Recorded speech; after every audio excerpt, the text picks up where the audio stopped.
Where's Cobble?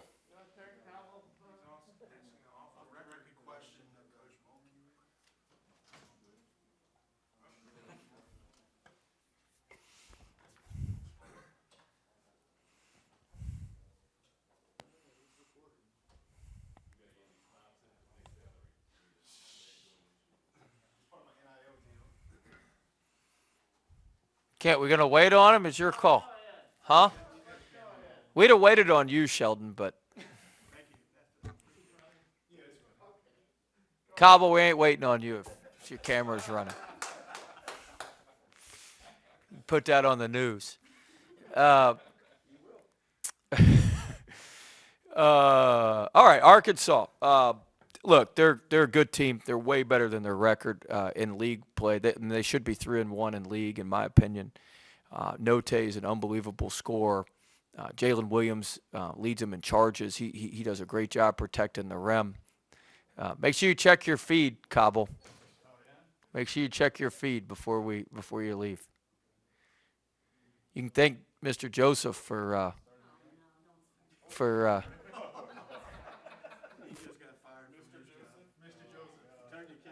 he set your camera up for you and stuff, so it's all right. Where were we? Arkansas. Look, they're good. Like I said, Note likes. They got all transfers. Tony, Trey Wade's playing really well. He had a great game for him last time. Zero, the transfer from South Dakota. He played really well against Vandy. So they've got so many different guys that they can try out different guys, and they find the group that's working well together that night. And they play Vanover. They've started Robinson, the shooter. They've just started a litany of different guys, and they have a bunch of different guys that can come off the bench and make plays. So it'll be a very, very tough matchup for us. They play extremely hard. They play with great energy. They're very, very good offensively. It's going to max stress our defense, and so we're going to need to be very sharp.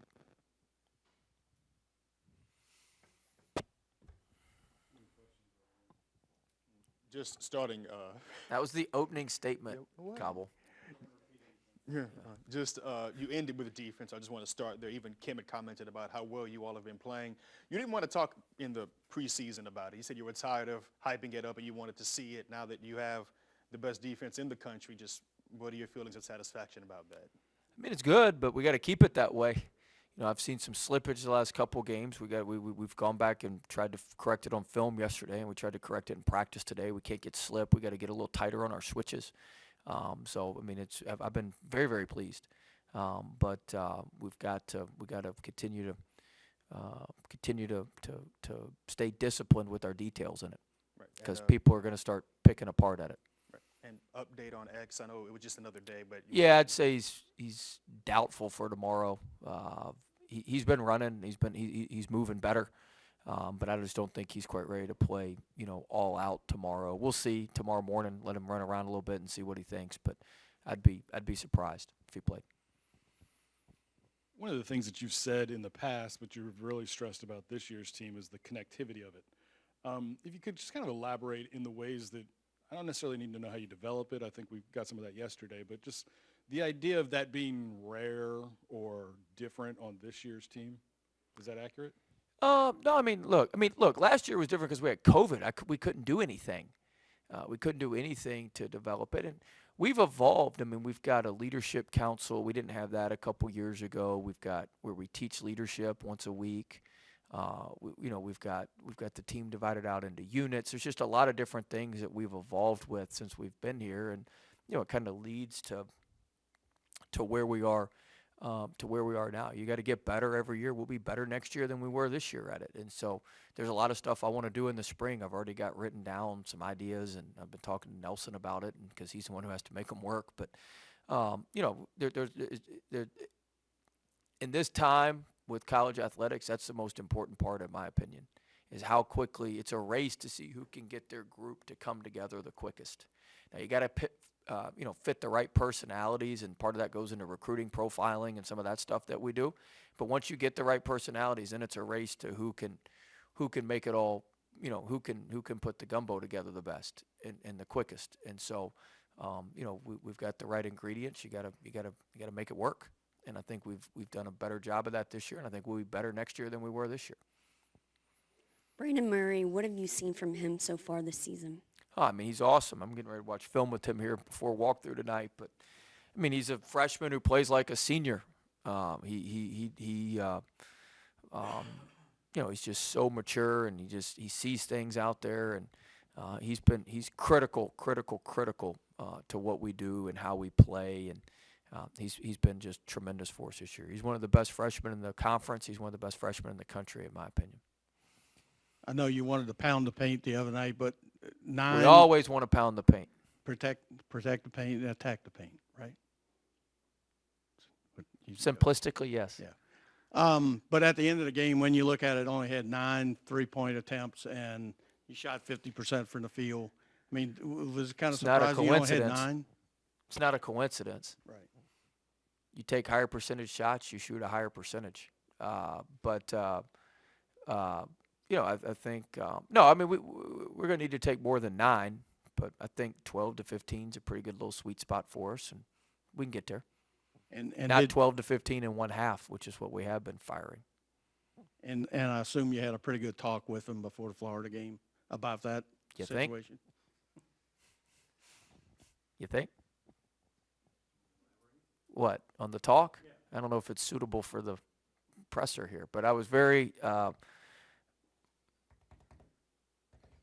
animated about where I wanted to shoot the ball from, where I wanted our shots to come from, and how we were going to generate those shots. And give our guys credit. I mean, Eric Gaines, those guys, they carried out the game plan very, very well. They did a tremendous job. I mean, I can tell them what to do. If we can't do it, it doesn't matter. And those guys did a great job. The crowd and specifically the student section have been historically electric over the past couple home games. How does the student section, like what they've done over the past couple games, and specifically guys like the Balcony Bengals, provide an advantage for y'all at home?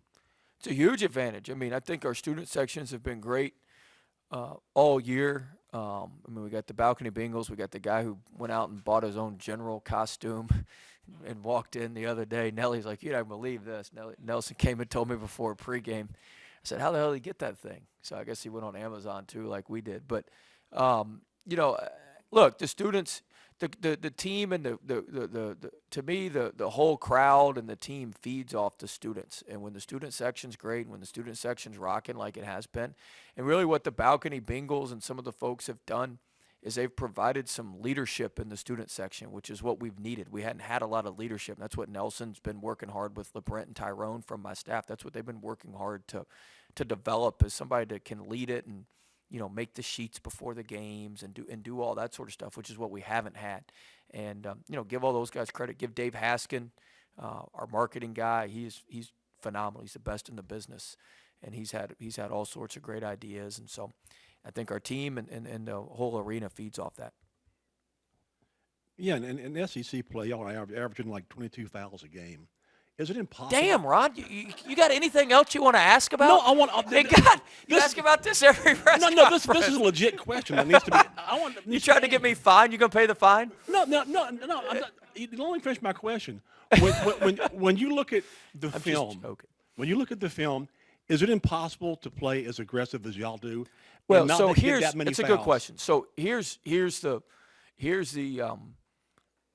so like we fouled 21 times at Florida. All right, I'm not saying we didn't foul 21 times. We get our licks in. But like 5 of them, 3 of Tari's, 1 of Efton's, and 1 of the other ones were after we didn't get a defensive rebound, or like those are the ones that are preventable. Now, some of the aggressiveness in the trap and the cylinder foul and the trap, like we can sit there and argue about the cylinders and all that stuff all day long. That's just judgment, and we got to go with the judgment. Those guys usually get it right. The officials, the ones who work our league are getting it right 90 to 95% of the time.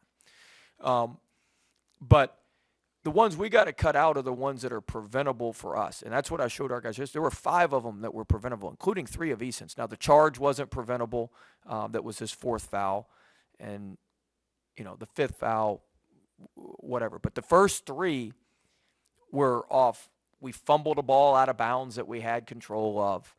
We had the ball in our hands and missed it, and then they got the ball and we foul Felder on the putback.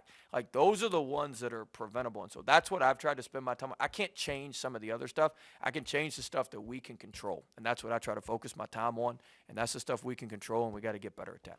So you feel like if you can control that, you'll have more leeway on the questionable calls, but you won't get in foul trouble if you have more fouls to give. Right, you don't foul out on your fifth foul. Tari didn't foul out on his fifth foul. Tari fouled out on his second and third foul that were preventable. That's the way I look at it. Does that make sense? You all caught up on this fouling. I just understand that all the dumb fouls leads to the fact. Correct. You're right about that. You don't have enough fouls to give. No, you're right. But it helped us at Florida. They didn't have any foul. They couldn't foul us at the end, so we got to waste a bunch of time. No, obviously, one of the stories coming in is, Arkansas. How many questions you got, Glenn? I only got one. I Okay. promise. I'm not making it a three-parter. But they're traveling without, Coach Musselman. He's recovering from some surgery. Just what do you know about their assistant staff? And Well, I mean, Keith Smart's related to Javante. He's from here. Tremendous player, tremendous coach. I think he filled in for Don Nelson with the Warriors back in the NBA. I mean, so look, their programs. They're so well trained. They're so they're so well trained. They're so coached up every day in practice by him. I mean, I'm not saying it runs itself. That's not the case, but they'll be ready to go. Their preparation is second to none. The way they prepare for games, the way they prepare for everything. You look at how they line up for a jump ball, like they're prepared for that. Like everything they do is well thought out, well documented, well researched. And so I don't think hardly anything will change with that. I mean, Coach Smart's a great coach, and Coach Mosier's been with them a while, and Gus has been with them a while. So, like, those guys are all really good coaches and will step in, and I don't think they'll miss too much. I mean, I don't mean they won't miss Muss. I mean, he's the guy who runs the whole thing, but I think he's got the program so trained up and so on his wavelength that they'll be fine. I don't think there'll be a noticeable issue. You don't Good know to see you, Scott. You too, Coach. I've been on the road a little bit. Okay. What you don't know is Ron was famous in his day for defending in the low post without fouling. So that's Well, that's I what need to maybe I need him to come talk to our team. That's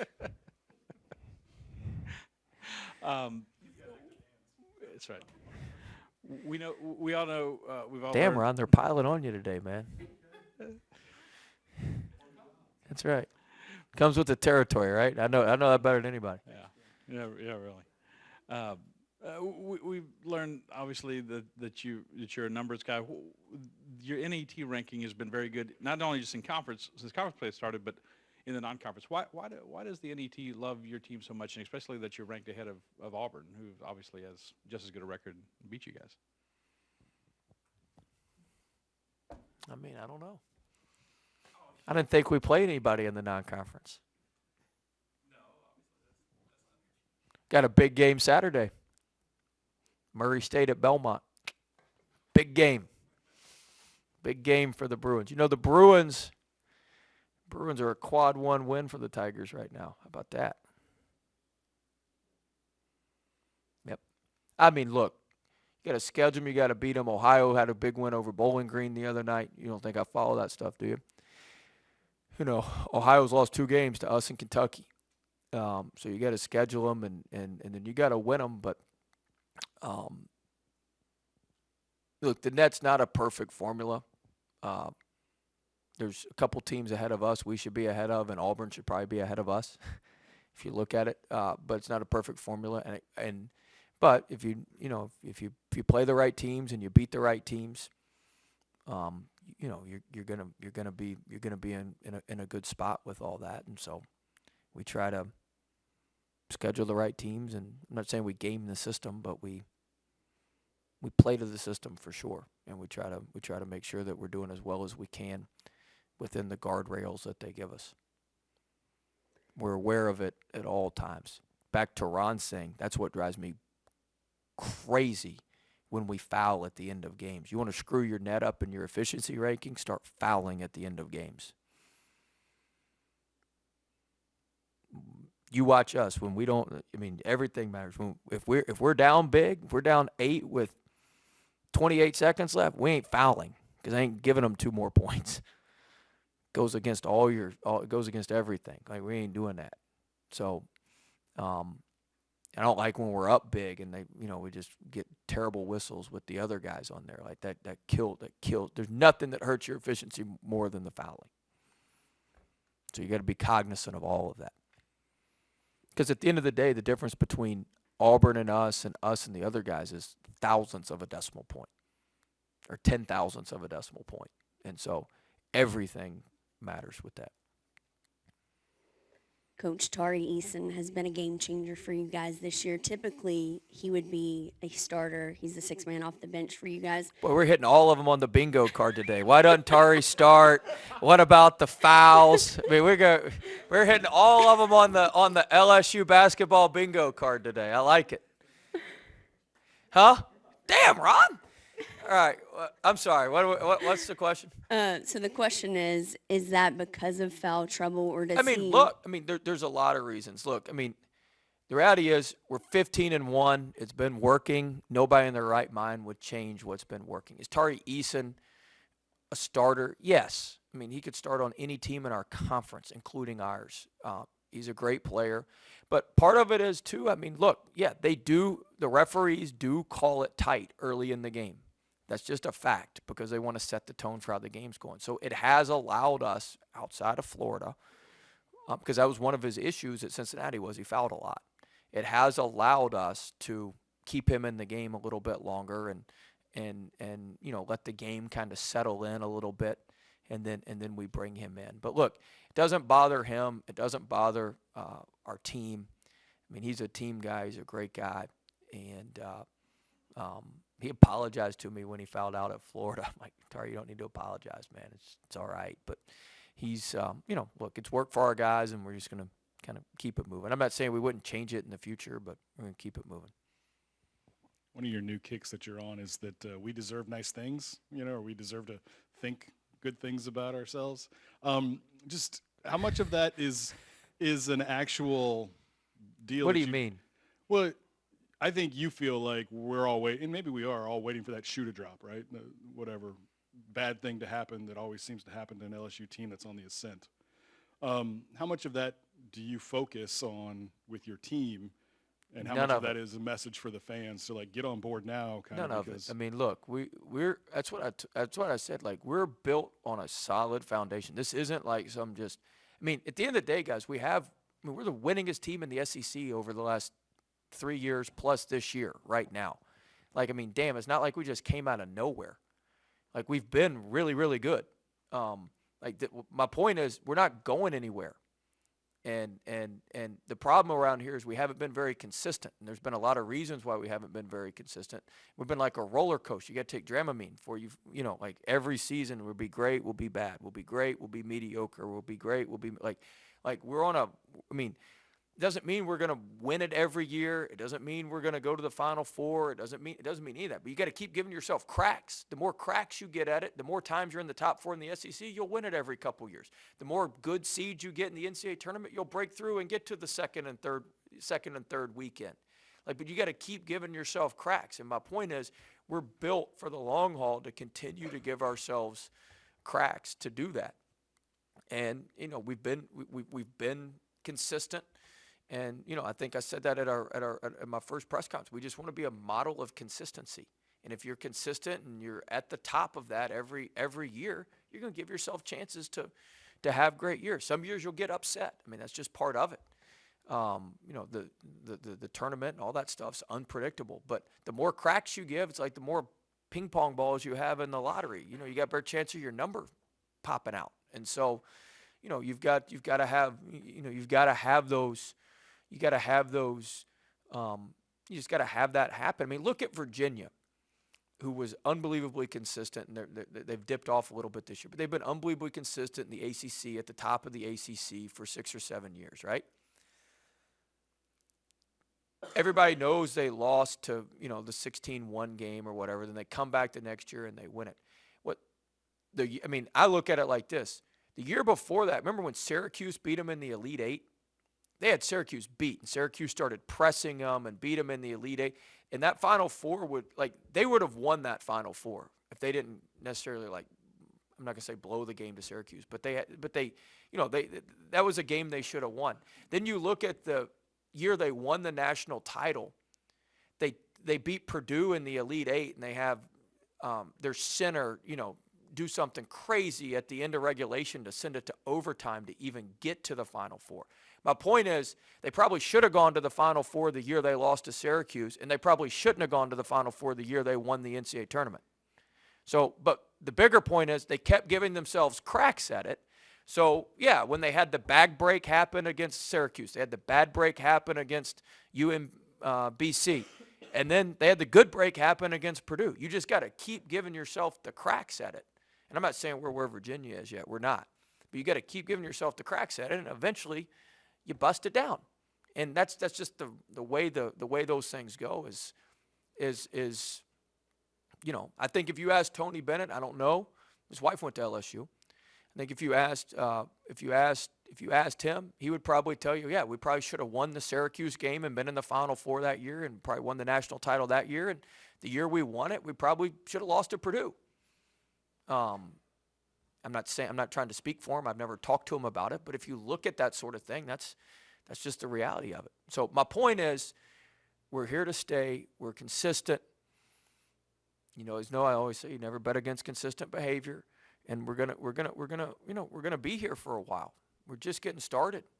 We're gonna have some of this junk behind us, and we're just getting started. We're building, and it's just gonna get better. We're gonna keep giving ourselves cracks, and eventually, we're gonna get the right formula and knock it down. I believe that. I want everybody to believe that. Not trying to play bingo here, but going back to the shot I selection. mean, we got everything. We got Tari starting. We got injury report. We got fouling. We got everything Actually, on the there bingo is card. one. We're filling up the bingo Is card. Sharif going to play more? Sharif, there we go. Yeah, Sharif. That will complete the bingo card. No, but going back to the shot selection, what was there a game that you drew a line in the sand after and said this has got to stop? Or After Auburn, really, I was not happy after Louisiana Tech. But when you win, I couldn't quite get my point across with the forcefulness that I wanted to get my point across with. And so after Auburn, I think they were a little more receptive to my message. Getting embarrassed on national TV like that will open some ears, some hearts, let you get in there and change a few things. Okay, knowing that y'all force a lot of turnovers, and you commit a lot of You're coming turnovers. at it a different way. No, and you commit a lot of turnovers. Are you willing to live with the latter if you just base everything on number of possessions? If we get 10 or 15 more possessions, I don't really care. Number of possessions and number of shots. So it's really turnovers combined with offensive rebounding. Combined. It's all that stuff combined. Like if we don't win the turnover battle and we get out rebounded, it's very difficult for us to win. Does that make sense? It's more about shots on goal and how many opportunities you give yourself, shots on goal. And so, like I said, I'm concerned about the turnovers. We've talked about it. We've worked on it. But, I mean, a couple of them were travels the other night. We only turned it over 5 or 6 times in the first half. The second half, it was a little more – we had different lineups out there. It was just a little more helter-skelter.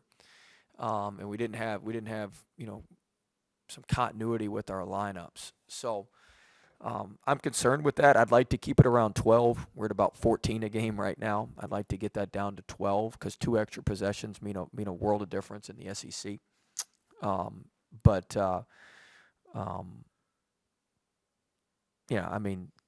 You combine that with the rebounding, I look at that kind of as one stat line. That it?